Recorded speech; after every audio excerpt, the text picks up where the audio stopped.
깨끗. 한방 부동산 찾을 땐 보규 필수 앱 한방.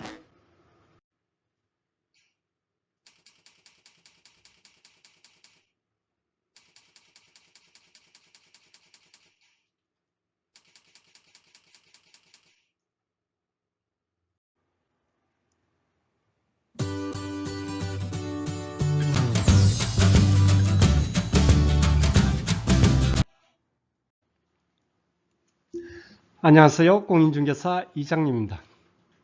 전세나 월세로 살고 있다면 임차인 세입자에겐 계약갱신 청구권이라는 강력한 무기가 있습니다. 만기가 되더라도 2년 더 살 수 있는 권리가 있습니다. 그것도 기존 임대료에서 5% 이내로 올려서. 그런데 기존 전세가보다 시세가 1억이 내렸습니다. 오히려 세입자가 1억을 돌려받아야 하는 상황입니다. 그렇다면 이때도 굳이 계약갱신 청구권을 행사해서 재계약을 해야 할까요? 세입자 입장에선 어차피 한 번밖에 사용을 못하는데 이번 계약은 그냥 일반 재계약으로 하고 다음 재계약 때 갱신 청구권을 사용하는 게 더 이득입니다. 반대로 집주인 입장에선 전세가가 내렸더라도 계약갱신 청구권으로 재계약을 하는 게 유리하겠네요. 저도 현업에 있으면서 요즘 같은 시기는 대부분이 기존보다 내려서 재계약을 하고 있네요. 과연 이 경우도 갱신 청구권으로 재계약을 하는 게 맞는지 아니면 일반 재계약이 맞는지 정답을 한번 찾아보겠습니다. 구독, 좋아요는 필수입니다. 시작하겠습니다. 2022년 7월 25일에 잔금을 치르고 임대차 계약이 시작되었습니다. 보증금 5억의 전세 계약입니다. 계약기간은 2024년 7월 25일까지 2년입니다. 그리고 만기 6개월 전부터 2개월 전까지 임차인은 더 살겠다고 임대인에게 계약갱신을 요구할 수가 있습니다. 즉 24년 1월 25일부터 5월 25일까지가 계약갱신 요구 기간입니다. 그런데 기존 계약보다 시세가 내렸습니다. 기존 전세계약 보증금이 5억입니다. 금리도 오르고 주위에 입주단지가 나오면서 지금 시세는 4억입니다. 오히려 1억을 돌려받아야 하는 상황입니다. 그렇다면 이렇게 기존 계약보다 전세 가격이 내렸는데 이 경우도 계약갱신 청구권으로 재계약을 해야 하는지 이게 이번 시간 주제입니다.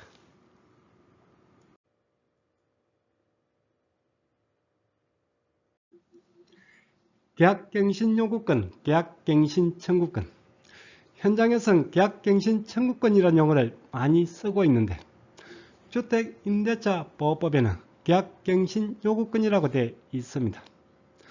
계약갱신 요구권, 계약갱신 청구권 어느 것이든 같은 의미입니다. 한번 보겠습니다. 임차인은 임대차 기간이 끝나기 6개월 전부터 2개월 전까지 기간에 계약갱신을 청구할 수 있으며 임대인은 정당한 사유 없이 이를 거절하지 못한다. 즉 계약갱신 청구권은 임차인의 권리입니다. 임차인은 만기가 다가오면 계약갱신을 요구할 권리가 있습니다. 그리고 임대인 집주인은 임차인이 계약갱신을 요구했을 때 정당한 사유, 대표적인 게 직접 들어와서는 실거주입니다. 임대인은 정당한 사유가 없다면 임차인의 요구를 들어줄 수밖에는 없습니다. 갱신 요구권은 1회 안에 행사 가능하며 갱신되는 임대차의 존속기간은 2년으로 본다. 이렇게 계약갱신 청구권은 임차인의 권리면서 임차인에게 일방적으로 유리한 규정입니다. 주택임대차보호법 계약갱신 관련 규정을 간략히 빠르게 한번 보겠습니다. 제6조 계약의 갱신입니다.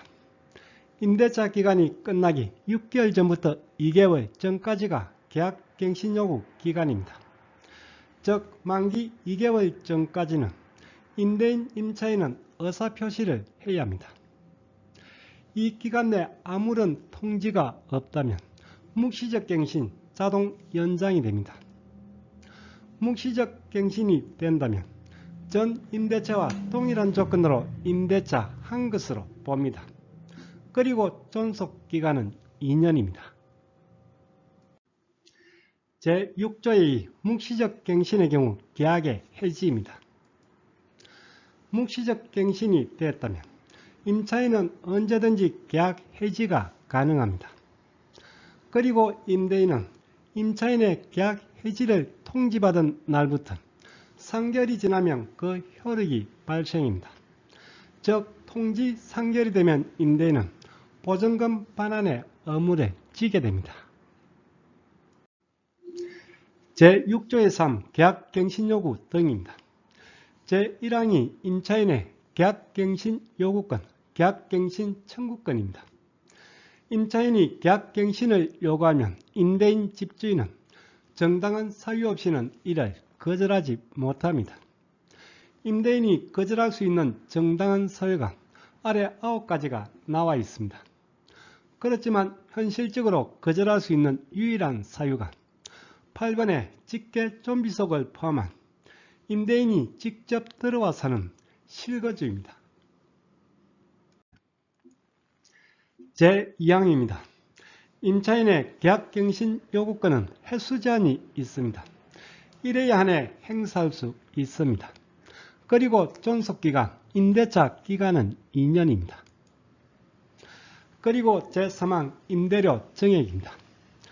차임과 보증금은 제7조의 범위에서 정감할 수 있다. 이렇게 되어 있네요. 제7조가 차임 등의 정감 청구권입니다. 정액 청구는 약정한 차임이나 보증금의 20분의 1의 금액을 초과하지 못한다. 즉 기존 임대료에서 5%를 초과하지 못한다는 얘기입니다.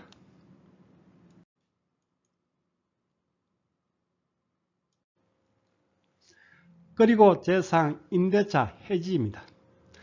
제1항에 따라 갱신되는 임대차의 해지에 관하여는 제6조의 2를 준용한다. 제1항이 임차인의 계약갱신 요구권입니다. 제6조의 2가 앞서 본 묵시적 갱신의 경우 계약의 해지입니다.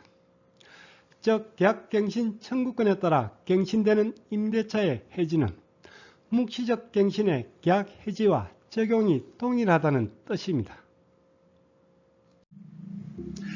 즉 묵시적 갱신 계약이나 계약갱신 청구권 계약이나 임차인의 임대차 계약 중도 해지는 동일합니다. 임차인은 언제든지 계약을 해지할 수 있고 임대인은 통지받은 날부터 3개월이 지나면 그 효력이 발생한다. 계약갱신 요구권, 계약갱신 청구권. 알기 쉽게 간략히 한 번에 정리를 해 보겠습니다. 만기 6개월 전부터 2개월 전까지가 계약갱신 요구 기간입니다. 1회 안에 행사할 수 있고 존속기간은 2년입니다. 기존 임대료 대비 5% 이내로 협의해서 정액이 가능합니다. 계약갱신 청구권으로 재계약이 되었다면 임차인은 언제든지 계약 해지가 가능합니다. 이 경우 임대인이 통지받은 날부터 3개월이 지나면 그 효력이 발생입니다. 임차인이 계약갱신을 요구한다면 임대인은 정당한 사유 없이 이를 거절하지 못합니다. 사실상 유일한 사유가 임대인의 실거주입니다. 이 중에서 특히 임차인 세입자에게 현실적인 가장 큰 메리트가 임대료 5% 이내 정액입니다. 그리고 언제든지 해지할 수 있는 계약 해지입니다. 계약갱신 청구권으로 재계약을 한다면 계약서 특약에 이 문구가 들어가야겠네요. 본 계약은 임차인의 계약갱신 청구권 행사로 체결하는 재계약이다. 임차인이 계약갱신 청구권을 사용한다면 가장 큰 메리트가 임대료 5% 이내 정액입니다. 그런데 오히려 전세 가격이 내렸습니다. 기존 전세 가격이 5억, 그리고 지금 시세는 4억입니다. 재계약을 한다면 오히려 세입자가 1억을 돌려받아야 하는 상황입니다. 그렇다면 임차인은 갱신 청구권 행사를 하지 않는 게 더 유리하겠네요.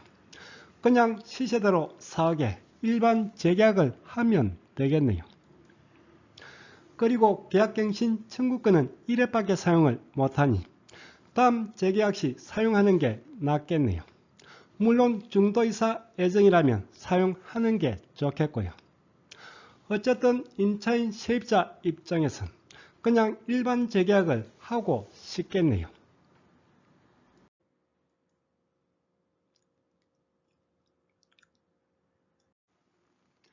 전세 가격이 1억이 내렸습니다.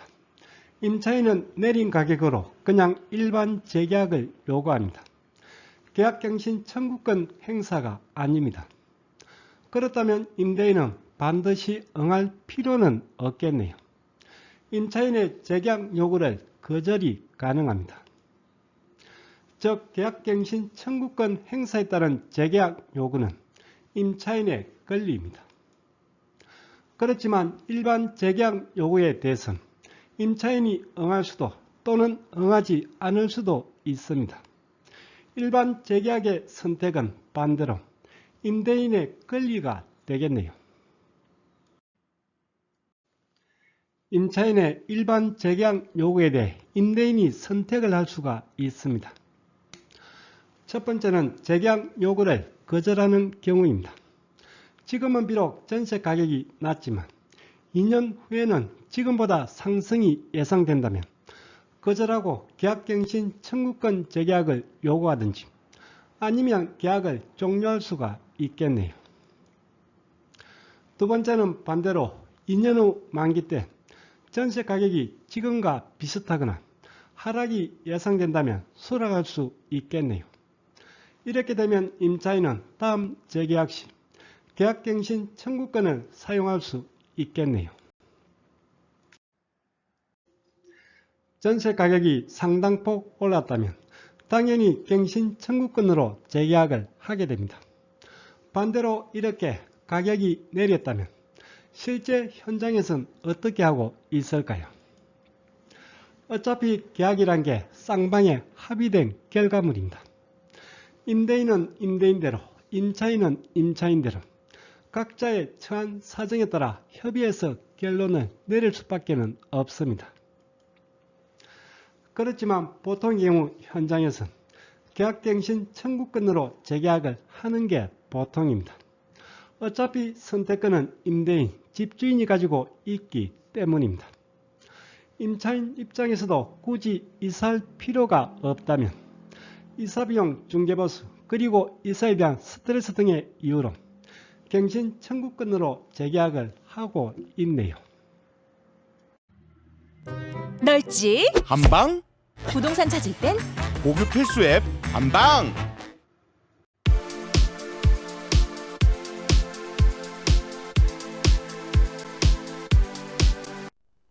오늘 강의는 여기까지입니다.